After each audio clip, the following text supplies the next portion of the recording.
Este é o Poder Público, a semana em debate pela secção de política do Público.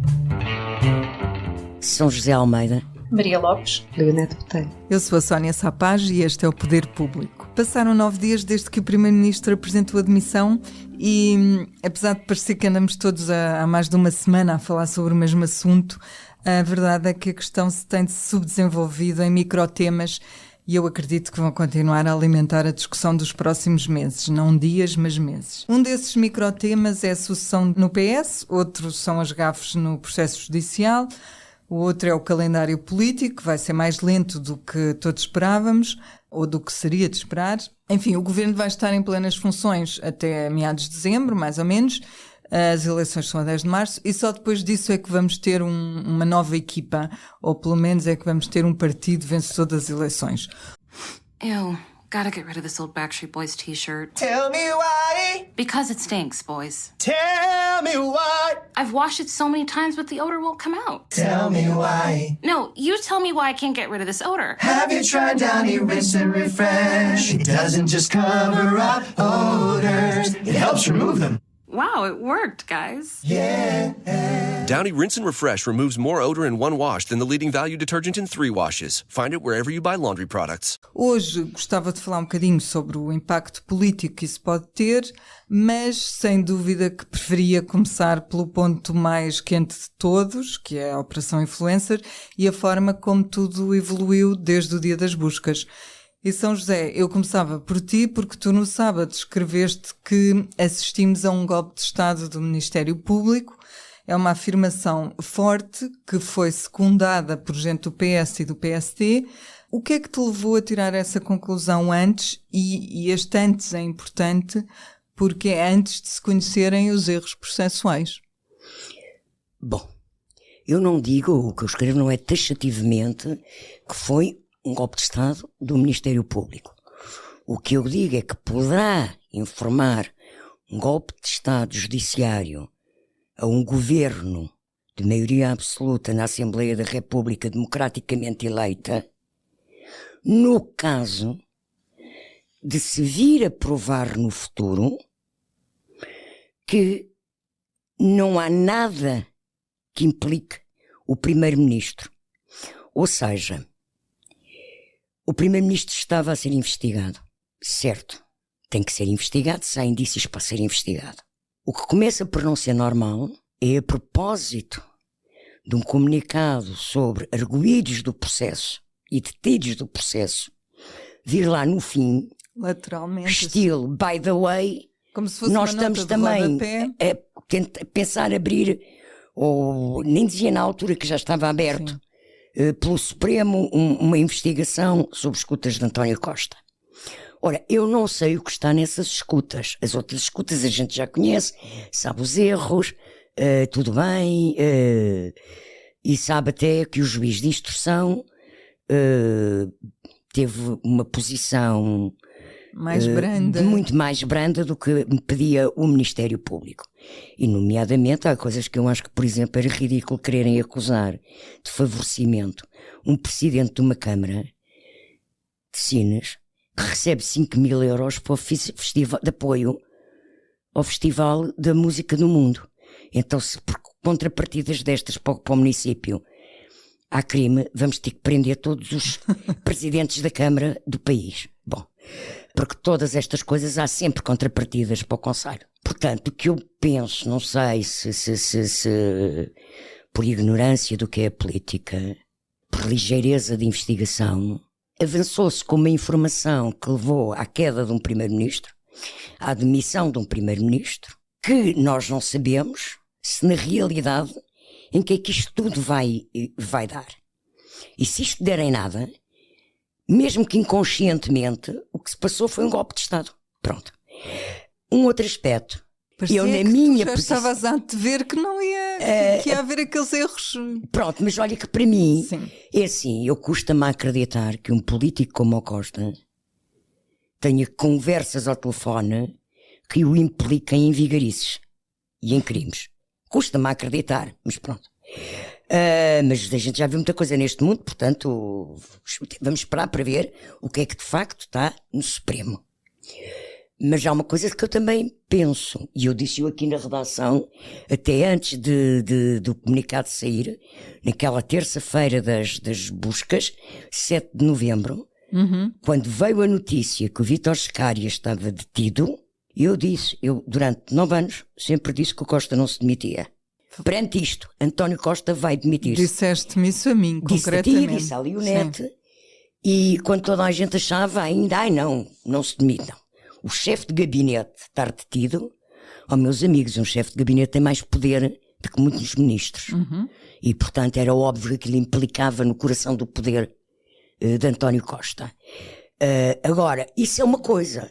A outra coisa é ele ter-se demitido por causa daquele parágrafo bastante absurdo, na minha opinião, e penso que de várias pessoas. Sim. Acho absurdo que ele se tenha demitido por causa desse parágrafo. Embora tenha sido a primeira leitura, tenha sido feita. Eu acho que não tem a ver com o parágrafo e acho até que se podia fazer a leitura oposta, que é, para que é que o parágrafo está lá? É como se quase se avisasse, se estivesse a avisar o país de que o Primeiro-Ministro estava sob suspeita, e isso também pode ter o efeito contrário de esvaziar à partida todo um processo, como aliás se viu. Agora, Pois eu não entendo isso e, aliás, insisto. Agora acho... Ele ter-se que demitir só por causa dos Scária já era o suficiente para ele ter que se demitir. Eu acho que o chefe de gabinete e sobre o chefe de gabinete pouco caiu da investigação, e ele continua sob investigação dos crimes, exceto corrupção. Sim. Aliás, com uma decisão judicial estranha, que é ter sido aceite sem qualquer prova que o dinheiro encontrado no seu gabinete era de rendimentos anteriores a 3 anos. E, portanto, foi separado noutro processo. Não, é que se não havia indícios de que estava ligado às investigações em curso, também não havia nenhuma prova de que tinha sido recebido há 3 anos. Sim, e o que é que estava a fazer 3 anos a marinar em envelopes, em garrafas de vinho? Devia ter dinheiro envelhecido, também deve ter outro valor. O que eu estava a dizer é que foi aberto um processo à parte de fuga fiscal Eu é que estava a dizer que não percebo porque é que tão ligeiramente foi aceito esse argumento da Aliás, defesa. com um pequeno pormenor, que eu às vezes sou um bocadinho conspirativa nestas coisas. Mas assim como eu acho extraordinário que as notas do cofre da mãe de José Sócrates, que vêm da fortuna do avô com o wolfrâmio, portanto, durante o salazarismo, após a Segunda Guerra Mundial, meados do século XX, que a moeda em Portugal era os escudos, e nem era aqueles escudos, as notas que eu conheci quando miúda, muito menos as últimas, de repente ele gastou em euros. O cofre tinha uma conversão monetária. E eu acho graça, porque, alegadamente é sobre Angola, o dinheiro vem de Angola. Que eu saiba, do que se ouve, do que se conhece, Angola paga em dólares. Portanto, aquelas garrafas de vinho e os livros também devem ter um reconversor monetário para passarem a ser euros. Eu por acaso tenho algumas dúvidas sobre essa ideia de que a PGR não deveria ter dito que havia uma investigação, porque se calhar daqui a uns dias... a investigação estivesse aberta. Sim, mas já está. Então Na assumia altura que não já se estava sabia. aberta, não fazia aquela atrapalhada daquele parágrafo. Porque assim, pensemos um bocadinho, o que é que o país diria, o que é que nós estaríamos aqui a dizer se tivesse havido todo aquele alvoroço envolvendo ministros, um chefe de gabinete, e não se dissesse nada sobre, afinal, um hipotético envolvimento do Primeiro-Ministro no caso. Que já estava aberto o processo. Exato, nós já noticiámos há 2 anos, há quase 3 anos, que havia pelo menos uma escuta validada pelo Supremo. Com a fragilidade dos indícios que se vieram a dizer, para que pôr este parágrafo e causar este alarme público sem ter indícios minimamente fortes? É isto que eu quis dizer há bocado, que parece que foi até para esvaziar o processo. Ou seja, se pode parecer que foi para criar um golpe de Estado, também se pode entender que pode ter tido o efeito contrário, que foi esvaziar o próprio processo. As investigações ficaram praticamente condenadas sobre o Primeiro-Ministro. Pois, se calhar até Nós houve não aqui uma sabemos o que é que está pressa nas que não deveria ter escutas no acontecido. Supremo. Só para dizer que assim como se pode ver de um lado, também se pode ver do outro. Sim, mas eu friso isto. pernicioso de um lado também pode ter Eu um efeito friso isto, pernicioso nós do outro. ainda não sabemos o conteúdo das escutas do Supremo. Portanto, esta decisão do juiz de instrução não iliba já o primeiro-ministro, porque temos que esperar Não, é pelo muito, que está no é Supremo. muito cedo para tirar alguma conclusão. Nós não estamos aqui a tirar conclusões, não é? Sim, Estamos sim. a fazer comentários. Aliás, há de haver desenvolvimentos ainda, não é? Claro, Consoante as provas, quer dizer, consoante tudo aquilo que foi recolhido nas buscas for sendo analisado e validado. Mas eu até tinha uma pergunta para ti sobre isto. Nós já fomos falando um bocadinho sobre isto, mas era enunciando uma série de fragilidades que ao longo destes dias foram enunciadas ou detectadas no processo. Quer dizer, houve erros nas transcrições que misturaram o nome do António Costa com o do António Costa Silva. Houve uma confusão entre uma portaria que afinal não tinha nada a ver com o centro de dados como inicialmente se tinha dito. Caíram, na verdade, ou até agora caíram os crimes de corrupção e as medidas de coação ficaram bastante aquém do que pedia ao MP, como o Ministério Público, como a São José já disse. Este cenário, inclusivamente, levou a Procuradora-Geral da República a marcar uma reunião com os procuradores, com aqueles 3 procuradores que têm investigação a cargo. E eu perguntava-te, o que te queria perguntar era que significado é que isto tem, não é? Apesar de tudo, isto tem um significado. Ou não? Sim, eu julgo que sim. Significa que o Ministério Público, afinal, não é imune às críticas e que tem plena consciência que está agora sob um escrutínio mais apertado depois de terem sido detectadas essas fragilidades. Acho que foi, daquilo que nós noticiámos hoje foi um tocar a reunir, não é? Com os procuradores, com o coordenador do Ministério Público no Supremo, que é agora onde está a coordenação do processo contra António Costa, e, portanto, provavelmente as fragilidades, se calhar, até vão continuar a aparecer à medida que forem sendo conhecidos mais dados da investigação, não é? Como dizíamos há pouco. Portanto, assim, vamos lá ver.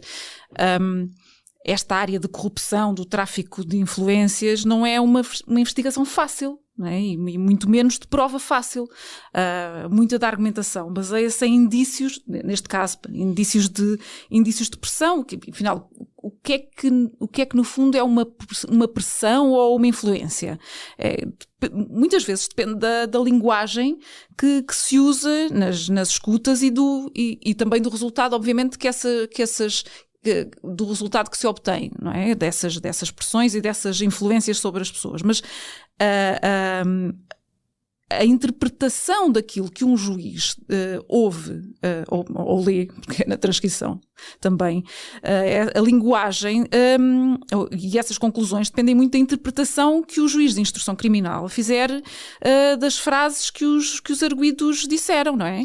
Eu acho que há aqui 2 ou 3 especificações jurídicas a fazer, que é assim: primeiro, os crimes de corrupção não caíram. Simplesmente o juiz entendeu, portanto, a investigação sobre esses crimes continua. O juiz entendeu que para efeitos de determinação das medidas de coação não há indícios suficientemente fortes. É que isto... Por agora. Ou seja, é que a linguagem, a nossa linguagem comum diz cair, mas de facto eles não caíram e continuam a ser investigados. Sim, caíram por enquanto. Por outro lado, porquê? O crime de corrupção implica estar provada, haver uma contrapartida. E essa contrapartida não precisa ser financeira. E essas contrapartidas é que não há indícios suficientemente fortes de haver uma contrapartida de um determinado... E sempre foi a dificuldade da prova dos crimes de corrupção. Diferente é o tráfico de influências e ainda mais a prevaricação. A prevaricação nem sequer implica uma contrapartida. A prevaricação é não cumprir a lei para favorecer determinado interesse. Não é? Portanto, em termos jurídicos, as investigações não caíram, continuam a cargo do Ministério Público, continuam a investigá-las, simplesmente não há indícios suficientemente fortes daquilo que é o elemento constitutivo do crime de corrupção, que é haver uma contrapartida, e tem que se provar o nexo de causalidade entre aquele favorecimento, aquela situação e o motivo pela qual foi pedida. E isto sempre foi uma dificuldade no país. No crime de droga, tu tens a quantidade de droga que é apreendida. Num homicídio tens, enfim, pelo menos Portanto, não é uma questão só de interpretação das conversas. O que as conversas revelam, e nós estamos fartos nestas últimas décadas de ver, é há um modus operandi dos políticos, dos interesses, dos empresários, dos advogados. Há um modus operandi em Portugal de, aos almoços, com os amigos, nas festas, então, aquele assunto, agiliza lá a cunha. Só que a diferença entre a cunha e o crime de corrupção é a tal contrapartida, não é? Pronto. E eventualmente, claro, A cunha e é não o que se ser um chama interesse tráfico. A cunha é o que se chama tráfico de influências. Tráfico de influências também implica contrapartida. Aliás, o Portugal é o país da cunha, desde sempre. Aqui o medo é que, afinal, a questão da corrupção, que era aquilo que é o crime mais pesado, não é? A corrupção ativa e a corrupção passiva, que tem a tal moldura penal mais pesada e era aquele crime mais sonoro, sim, se calhar foi quase um balde de água fria, portanto, daí o Ministério Público vai recorrer dessas medidas, não é? Como nós noticiámos, depois de um pedido de explicação de explicações da Procuradora e, portanto, enfim, as medidas de coação, por exemplo, nem sequer impedem o contacto entre arguidos, podem o que é perfeitamente extraordinário.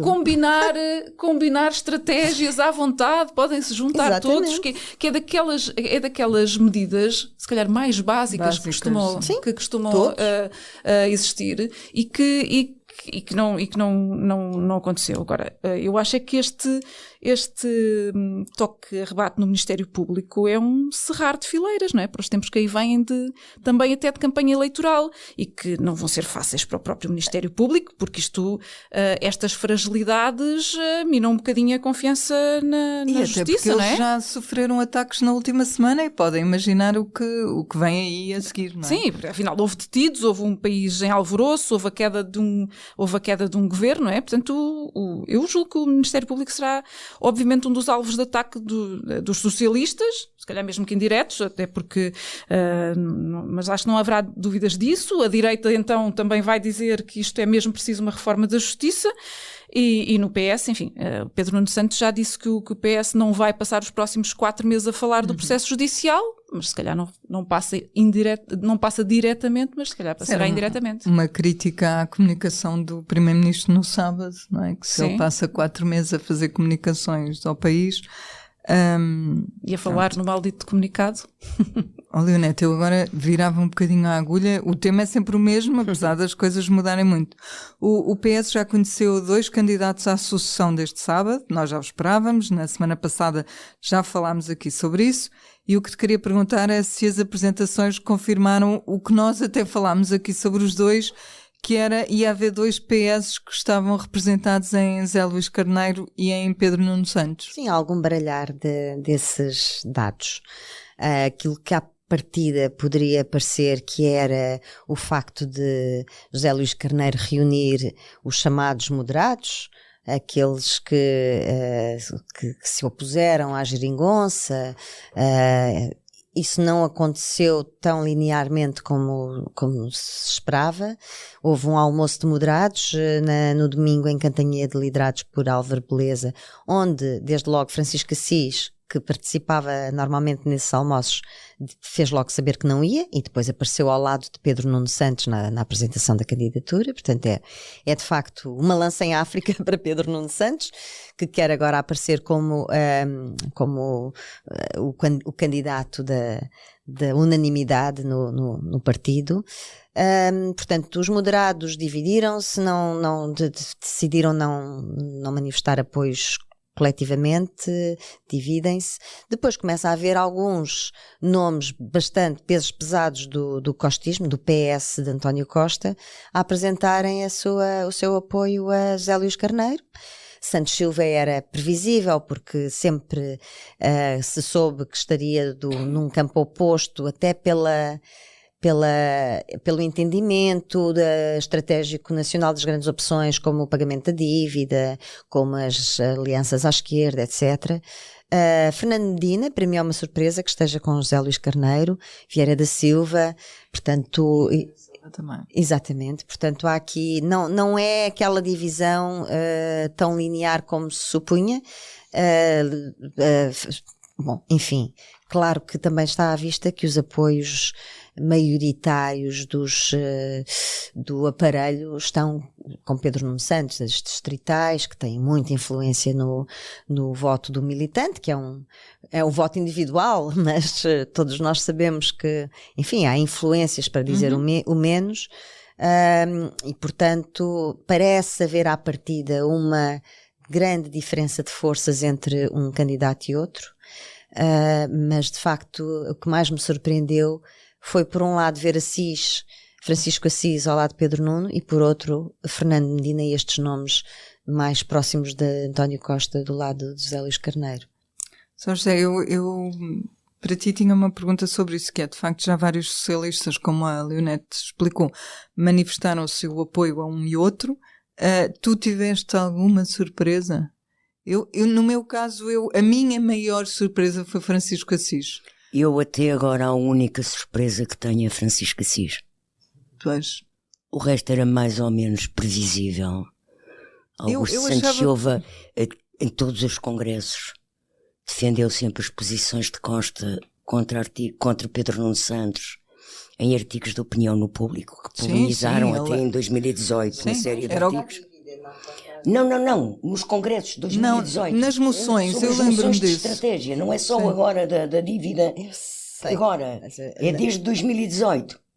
O Santos Silva era o ideólogo de Costa, que escrevia artigos a responder a artigos que Pedro Nuno Santos escreveu no contexto do Congresso de 2018. Portanto, já lá vão muitos anos. O tal congresso em que ele admitiu em entrevista a Flor Pedroso que a única coisa que nunca tinha sido era secretário-geral do PS. E tinha uma moção em que havia muito Tinha uma moção que era uma moção de Estado, estratégia apresentada como moção setorial e que divergia politicamente de opções, sobretudo política económica, de António Costa. Exatamente, é isso, sobretudo política económica, porque na política de alianças... Sim, está bem, mas isso é estratégia de alianças, isso é outra coisa. Eu estou a falar das políticas públicas do país. Havia divergências desde 2018 e Santos Silva sempre defendeu em artigos de opinião no Público, no âmbito da preparação logo do Congresso de 2018, as posições de Costa contra Pedro Nuno Santos. Também escreveu artigos no Público. Portanto, mas olha, não te desvies, porque tu estamos a falar de vocês. Pronto. Portanto, o Santos Silva para mim é normal. O Medina é completamente normal. Não me espanta nada que até outros putativos candidatos à sucessão de Costa durante tantos anos falados venham a apoiar José Luís Carneiro, ou a não apoiar ninguém. Ou que haja outros ministros que venham a apoiar um e outro. Isso para mim é líquido. Assim surpreende-me porquê? Porque há aqui uma coisa que para mim é um bocadinho... Eu não quero ser ofensiva, mas é um bocadinho... Tenho o maior respeito pelo Dr. Francisco Assis e a maior admiração. Mas é um bocadinho incoerente, na minha opinião. Aquele que foi um dos maiores críticos dos acordos parlamentares de António Costa com o PS, o PCP e o PEV, ou o PS, o PCP, o BE e o PEV, não é? Portanto, os acordos que levaram ao primeiro governo de António Costa. Maior crítica desde então, distanciou-se completamente do PS porque era contra aquela estratégia de alianças. Nunca se percebeu se era contra as políticas públicas de António Costa, mas era contra a estratégia de alianças. E agora entra ao lado de um dos artesãos do principal pivô da Dessa concretização dessa solução, que era o secretário de Estado de Assuntos Parlamentares, Pedro Nuno Santos, que liderava o processo de negociações entre o governo, o PCP, o BE e o PEV. Portanto, que se saiba, Pedro Nuno Santos não pôs de lado a possibilidade de voltar a haver acordos à esquerda. Portanto, o que é que aconteceu aqui? O que é que aconteceu? Quem é que mudou? É Pedro Nuno Santos que vai deixar de querer acordos à esquerda, ou é Francisco Assis que agora já concorda com isso? Pronto, são outras circunstâncias que nós não sabemos quais. Influências diversas. Sim, coisas que nós não sabemos, não é? Não sabemos o que é que eles conversam. Maria Lopes, entre si. Hoje, em declarações ao Jornal de Negócios, O líder parlamentar do PS, Eurico Brilhante Dias, disse que o país corre sérios riscos de bloqueio institucional a partir dos resultados das próximas eleições. Estava a ler a frase dele. Receias que saia um impasse político das eleições de 10 de março? Sim, vocês não? Sim. Pois. Nem por isso. Já É que explico. Sim, sim. Esse bloqueio, enfim, será por causa de, eventualmente, não é? Um cenário de que o PSD por causa do o PSD ter que escolher entre, de facto, aceitar uma aliança com o Chega ou não o fazer, não é? O Eurico Brilhante Dias diz que não confia muito que Montenegro venha a cumprir aquilo que diz agora, que é de que não fará alianças com o Chega. Mas é assim, não foi por essa ameaça latente de que o Chega podia chegar ao governo que o PS conseguiu a maioria absoluta em janeiro do ano passado, e com o sacrifício até do PCP e do Bloco. Portanto, é normal que comece agora, já, a agitar esse fantasma, não é? E de facto é uma possibilidade. Realmente é de grande utilidade, mas eu também acredito que é um risco mesmo. Pode acontecer haver uma tal profusão de votos, mas a Leonete já explica a sua teoria. Deixa-me só fazer uma pergunta antes da Leonete expor a sua teoria, que é para picar um bocadinho. Eu tive uma conversa já contigo, Sónia, em que te perguntei, então quando é que é a próxima dissolução?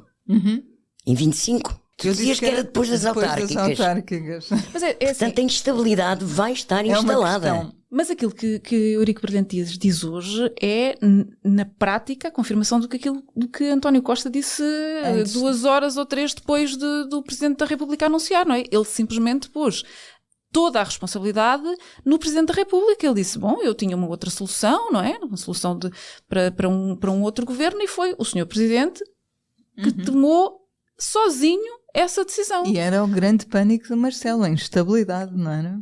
Pois, sim, mas afinal, a responsabilidade oficial é do Presidente, verdade, como é óbvio. Queres-me ele que fazer a resolve. pergunta ou passo ele diretamente que à minha resolve. análise?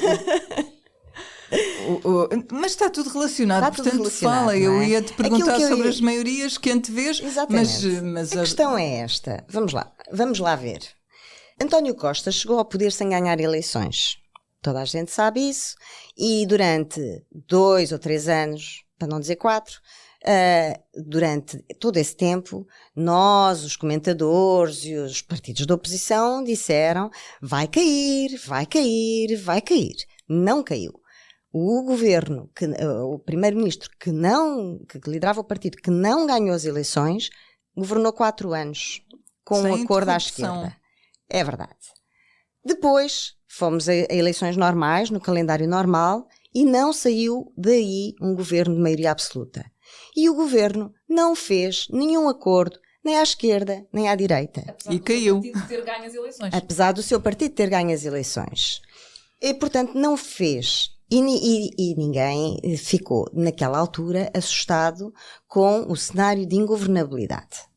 O PS, que durante o período da geringonça negociou com o PSD as grandes questões da banca e financeiras junto da Europa com o PSD e não com os seus parceiros, com os parceiros com quem tinha assinado acordos, governou com alianças estratégicas e pontuais, ora à esquerda, ora à direita.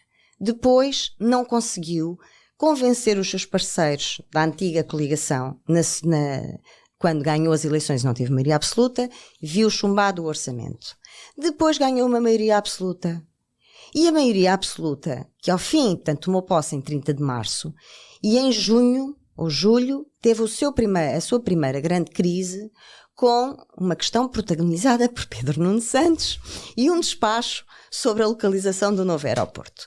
E desde então para cá não parou. Portanto, isto não é uma coisa que aconteceu agora assim do nada e de repente por causa de um parágrafo caiu. Não, nós tivemos durante um período de maioria absoluta uma instabilidade política monumental. Com mais de 13 ministros a serem remodelados e, portanto, vivemos em plena maioria absoluta num cenário de um ano de grande instabilidade. E só um ano e pouco. Pronto. Portanto, isto é o retrato dos últimos 8 anos. Porque é que hoje se quer agitar o fantasma de que um governo de minoria não tem condições para governar e que é obrigado a fazer acordos com um partido de extrema-direita? Eu não vejo as coisas assim. Nós tivemos, nos últimos 8 anos, um único governo que durou 4. Nem o de maioria absoluta durou. E, portanto, ingovernabilidade já sabemos o que é. Eu não sei porque é que tememos mais daqui para a frente. Porque a circunstância agora mudou para a direita com um partido que não existia na altura em que houve. Mas a questão é substancialmente o diferente. PSD já disse, o líder do PSD já disse, e felizmente que disseram que não farão acordos nem coligações com o Chega. Portanto, o Chega já está fora do governo. E ai do PSD que não o cumpra, porque também os políticos portugueses têm que perceber que o eleitorado português e a opinião pública portuguesa não é burra e que não gosta de ser traída. E, portanto, já disseram que não vão fazer acordos de governo. Agora, qualquer governo de minoria terá que negociar. E terá que negociar, obviamente que o PSD vai ter que negociar com o PS, como sempre fez ao longo destes praticamente 50 anos de democracia.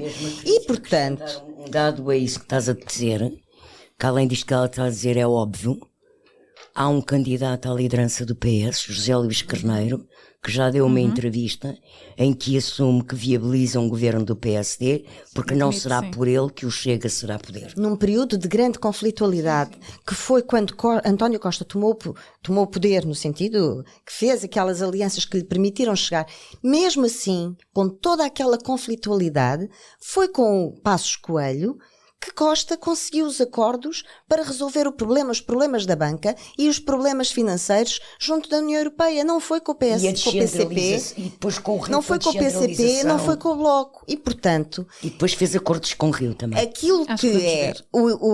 É sério, eu não vejo... Eu temo que se faça desta questão um fantasma assustador. Como foi um bocadinho percebes? como foi o Porque diabo na altura de 2015. Não estou aqui a dizer, pelo contrário, tenho que dizer claramente que também não estou à espera que o PSD não negocie nada com o Chega. Vai ter que negociar.